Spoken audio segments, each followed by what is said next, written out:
Gunsmoke, brought to you by Chesterfield. Chesterfield packs more pleasure because it's more perfectly packed, thanks to Accuray. They satisfy the most. Around Dodge City and in the territory on West, there's just one way to handle the killers and the spoilers, and that's with a U.S. Marshal and the smell of Gunsmoke.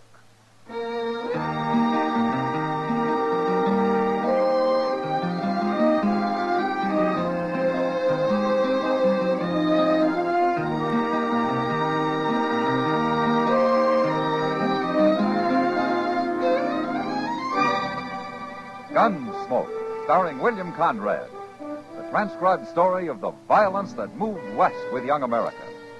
And the story of a man who moved with it. I'm that man, Matt Dillon, United States Marshal. The first man they look for and the last they want to meet. It's a chancy job, and it makes a man watchful and a little lonely.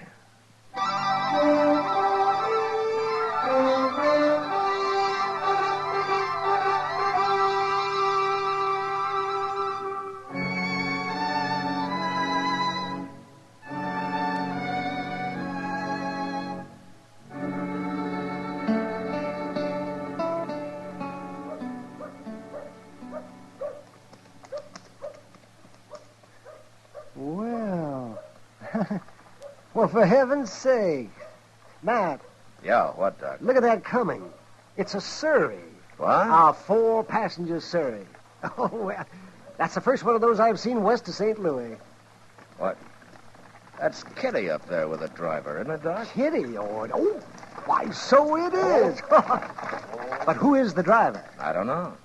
I don't know the one sitting in back either.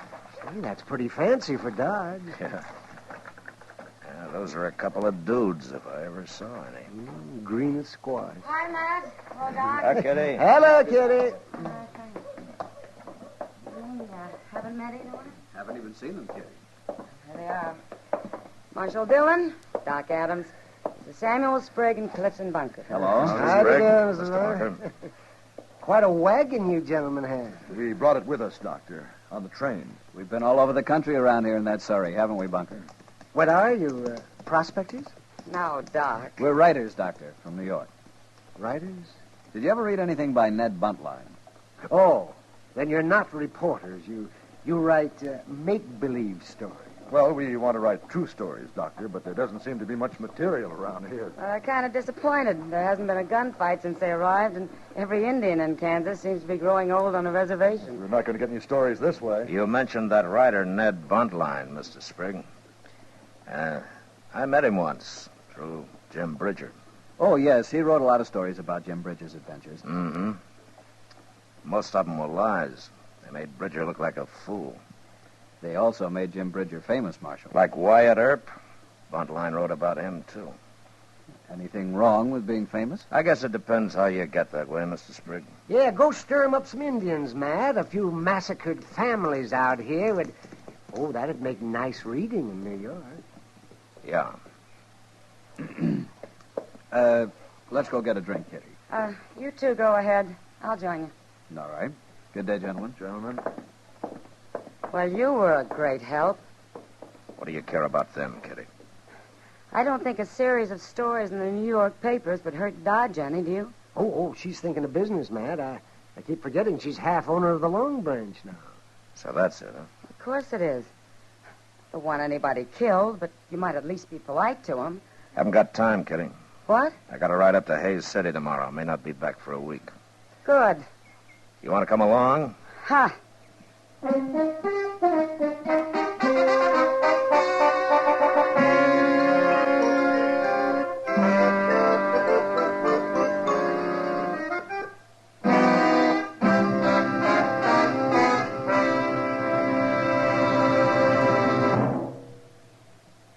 Introducing one of the country's best-known jazz musicians and arrangers, Mr. Bobby Haggart. How about whistling along with him?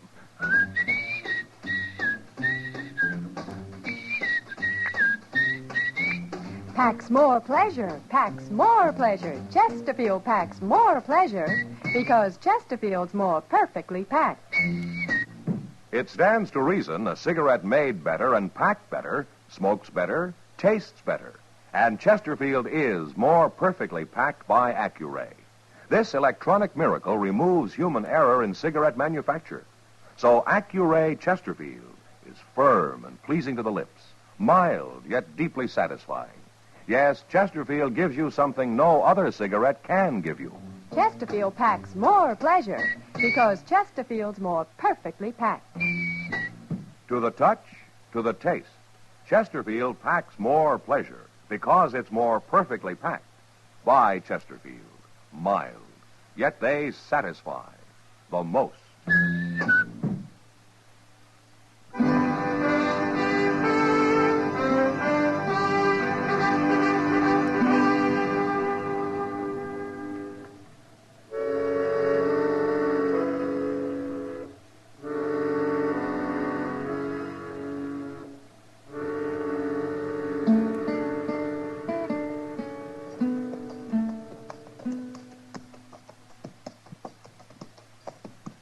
Hey, look, that's cavalry up ahead there, Mr. Dillon.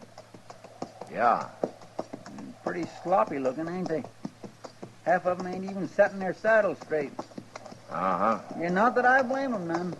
Riding them terrible McClellan I saddles. think they've been hit, Chester.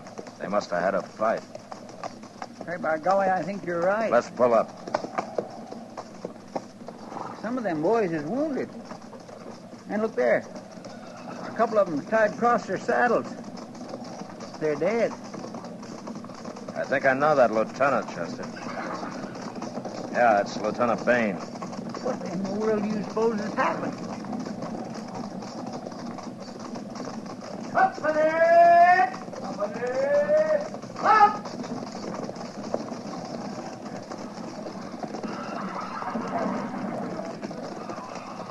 Hello, Lieutenant. Can we give you any help? Might have this morning, Marshal. Indians? Chief Little Hawk. Little Hawk. The Pawnee? Haven't you heard, Marshal? What? I've been in Hays City for a week. Little Hawk and 40 Brave jumped reservation 4 or 5 days ago. He's one of the most peaceful chiefs in Kansas, Lieutenant. Look at my patrol, Marshal. 2 dead and half a dozen wounded. I don't understand it. Neither does anybody else. They wiped out a family over on Walnut Creek yesterday, and he hit us this morning. You're the only cavalry in the field? Yeah. Funny thing, we picked up Little Hawk's trail right here, Marshal. Right out of that grove of trees. Huh? It's a Pawnee burying ground. Guess they stopped there to make medicine or something. Well, see you at the dance, Marshal. Yeah, Lieutenant. I'm sorry it happened. Yeah, so am I. Company! Company! Forward! Forward! Forward!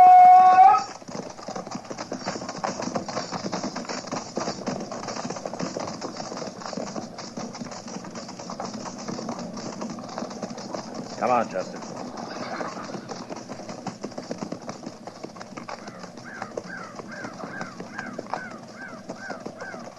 Them poor devils, they really got it, didn't they? Well, they're not far from Fort Dodge now. Where are we going?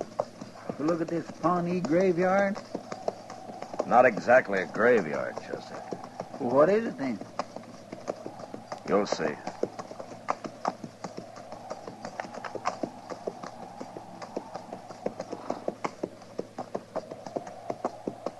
Mr. Dillon, what's all them poles sticking up over there? With them platforms on them? Graves, Chester. Oh, yeah. I've heard of that. They bury people up in the air on them platforms, don't they? Yeah, that's right. But these is all new, Mr. Dillon. At least they're empty. There ain't no corpses laying on them. Yeah. Little Hawk must have come by here to pick up his dead and take him with him. What for? I don't know. They must have been in an awful hurry. Look at that platform over there. Uh-huh. It's half tore down. Yeah, I noticed it.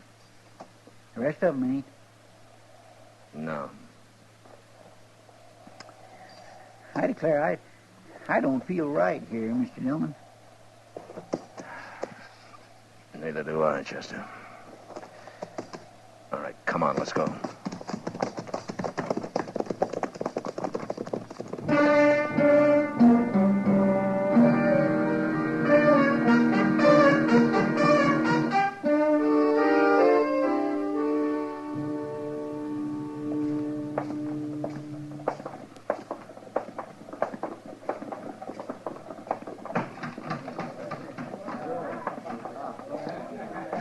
I'll buy us the first drinks, Mr. Dillon. All right, Chester. I swear my throat's solid alkali. Yeah, so's my... Matt? No, it's Kitty. Yeah, she wants you, Mr. Dillon. I'll join you at the bar, Chester. All right, sir. How long have you been back, Matt? Oh, since noon, Kitty. I had a lot of business at the bank. Oh? Well, not personal business, you understand. Matt, you remember Sprague and Bunker? No. Are those dudes still in town? Matt, they want to talk to you. Now, Kitty, their stories aren't going to put Dodge on the map. It's already there. Texas cattle did it, not New York writers. Please, Matt, I'm asking you. Well, if you're going to turn female on me. You forget I'm part owner of this place now. I can have you thrown out. Yeah? Well, I'd sure be talking to those two. Oh, right there, Matt, at that table. You see him? No. Well, then walk around a while. You'll find him. I'm going to talk to Chester.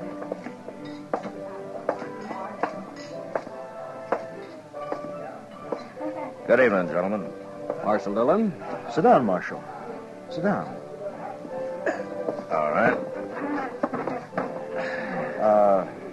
Marshal, we've got a proposition to make you. Oh? You tell him, Sprague. Well, Marshal, we heard about those Indians. Some soldiers from Fort Dodge were in here a while ago. And? We want to find them. What are you talking about, Sprague? Well, I don't mean find them exactly, but the next time they attack some settler, we want to be the first to get there. That way we'd really see what it's like, Marshal. Maybe we could even talk to the survivors, if there are any. We'll pay you well. Pay me for what? For guiding us, for taking us there. What do you say, Marshal? You want me to guide a couple of vultures like you? That's uncalled for, Marshal. Why don't you go back to New York, huh? They got plenty of corpses there. And they're a whole lot prettier than anything the Indians might leave for you. Now, look here, Marshal. Just no getting along with him at all, Sprague. Well, you certainly didn't talk to them very long, Matt. Is that my drink, Chester? No, sir, it ain't. No, it ain't. It ain't. It's yours now. Pour yourself another one. I'll buy it. Well, thank you. I don't mind if I do. Oh, Mr. Dillon, look at this little dido Miss Kitty's been showing me. Huh? Well, they had it hung up behind the bar there. See, it's all carved out of bone. Here, let me see that, Chester. Interesting, isn't it, Matt? Where'd this come from, Kitty? Well, it's an Indian totem of some kind. Sprague and Bunker brought it in. Sprague and Bunker? But they're just lending it to us to hang behind the bar. Now what? I'll go with him, Chester. Well, I'll go. Where did you men get this totem? We've had enough of you for tonight, Marshal.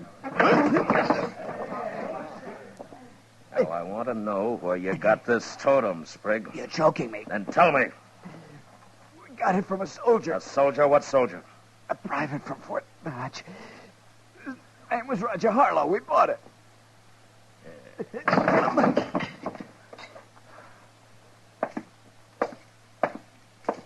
What is it, Mr. Dillon? Chester, we're riding out to Fort Dodge in the morning. And time to wake up Major Honeyman.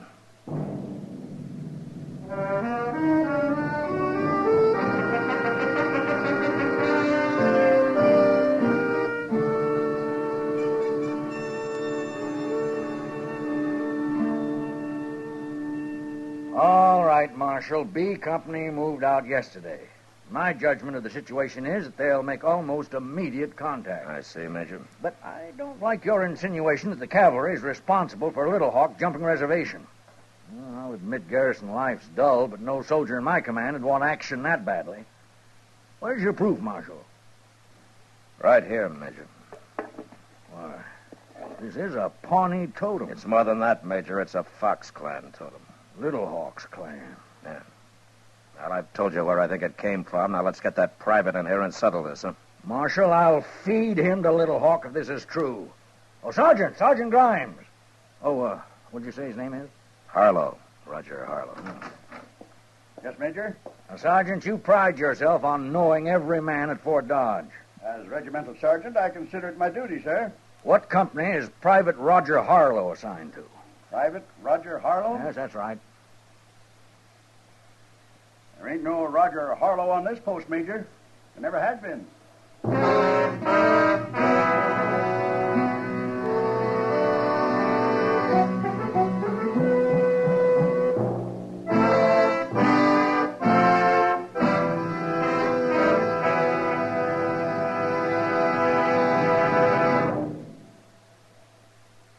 Where are you listening to Gunsmoke?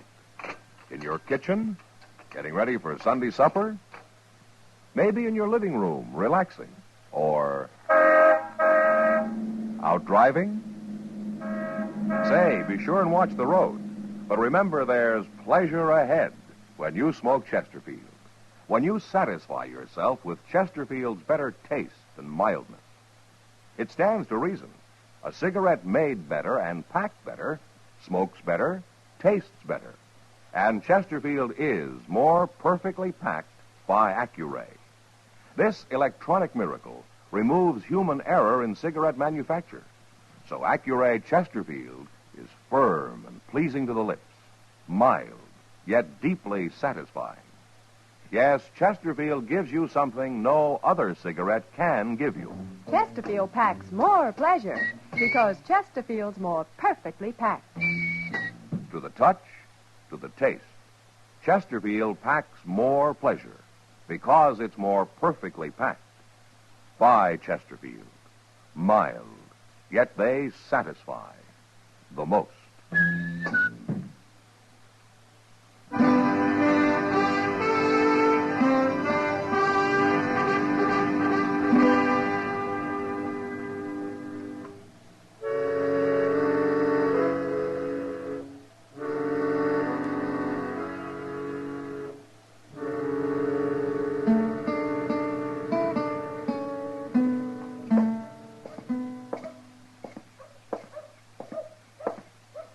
Matt? Huh?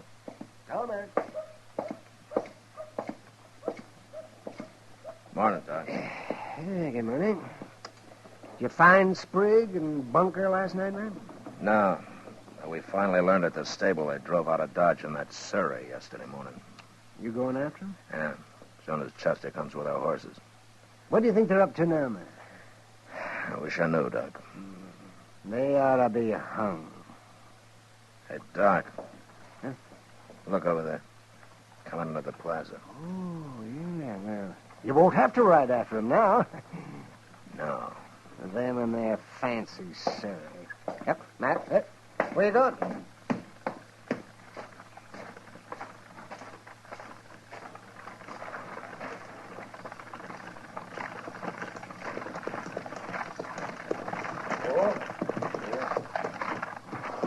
Hello, Marshal. Get on, Bunker. You too, Sprigg. Now. Well, all right. We saw it, Marshal. We saw practically all of it. It was exciting. And with no help from you either. Oh, it was magnificent. The cavalry really got their own back this time. What are you talking about, Bunker? The Indians. The cavalry practically wiped them out. What? Yesterday, Marshal, just before dark. We were driving along the Arkansas and heard all that gunfire and commotion up ahead. And we got there just in time to see what few Indians were left running for their lives. They killed all but half a dozen of them, and they got that Chief Little Hawk, too. You saw this, huh? Oh, now, Marshal, we wouldn't be making it up, would we? And I might add that it's about time we saw something around here. You know, Sprigg, I was talking to Doc Adams over there when you drove in. You know what he'd like to see? No? He'd like to see you and Bunker hung. What? And so would I. What's the matter with you, Marshal? Why did you tell me a soldier gave you that totem? Oh, you found out. Why did you lie about it? Because you were choking me and because I didn't know what you'd do next. Or why. Why? You men robbed a Pawnee grave. You stole a totem of Little Hawk's clan. Well, that's all we took. Who cares about a savage idol anyway? Little Hawk did. He went on the warpath. Oh, nonsense, Marshal. Over a fool thing like that? Marshal, you're not standing up for a bloodthirsty redskin, are you? I knew Little Hawk, Sprig. He was a good chief. He was a brave man and a peaceful one. Till you shamed him. Well, he's not shamed now, Marshal. He's a good Indian.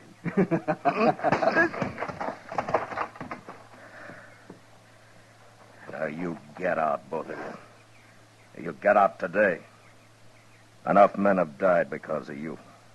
And you go back to New York. And when you get there, you write a story about a marshal who'd have liked nothing better than handing you over to Little Hawk. If he were still alive.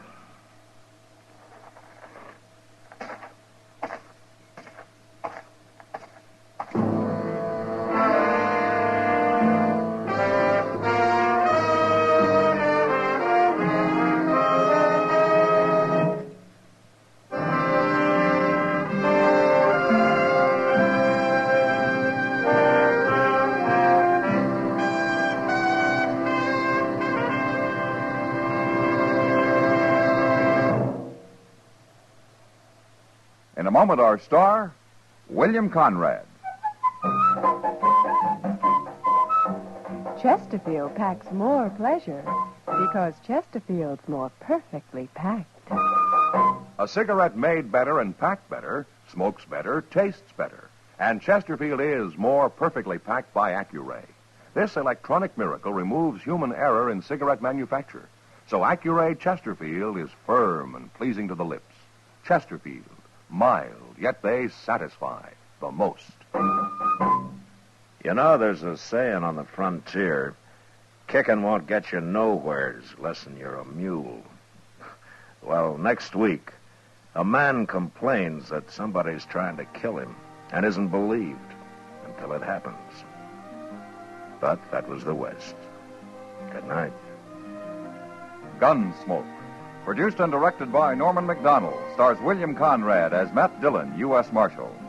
Our story was specially written for Gunsmoke by John Meston, with music composed and conducted by Rex Corey. Sound patterns by Tom Hanley and Bill James. Featured in the cast were Harry Bartell, John Daner, Joseph Kearns, Lou Krugman, and Ralph Moody. Harley Bear is Chester, Howard McNear is Doc, and Georgia Ellis is Kitty.